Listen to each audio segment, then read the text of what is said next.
should find a special fund for the fishermen. As government, we should be able to look at the sector of fisheries and know that this sector is second to coffee and it needs a lot of attention. There is too much noise in it. The fishermen need real support.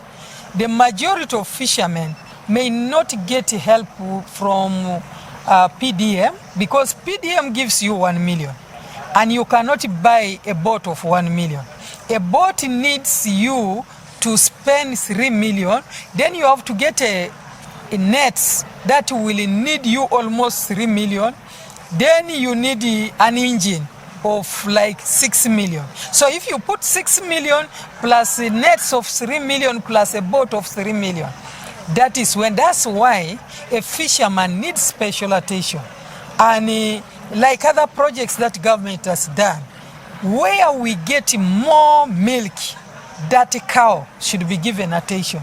Because if you don't feed that cow well, then the milk production will go low. And I can assure you, if government does not put attention financially to the fishermen will continue depleting the lake.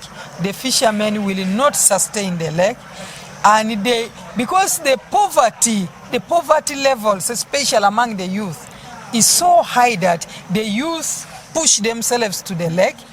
Whether they are caught, whether they are not caught, they will push themselves there because some of them are so near the lake. We have managed to revive the fisheries sector or to contribute to a revival of the fisheries sector. It has been a bit looked at as a bit sleepy, but the fisheries sector is very vibrant and all actors in there are really doing their jobs and are really making a contribution. They make a contribution to this country. We should not underestimate that 3 to 4% of the GDP comes from the fisheries sector.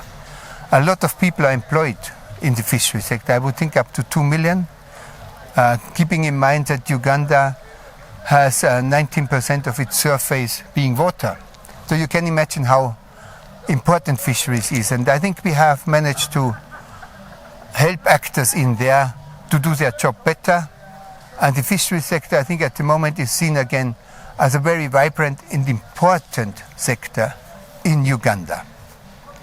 Closing of a project, but it is also now we will start with the Sustainable Aquatic Foods project, which actually starts next week. So we will continue building on the lessons learned of this current initiative and very much working together with the partners that the teams have built up.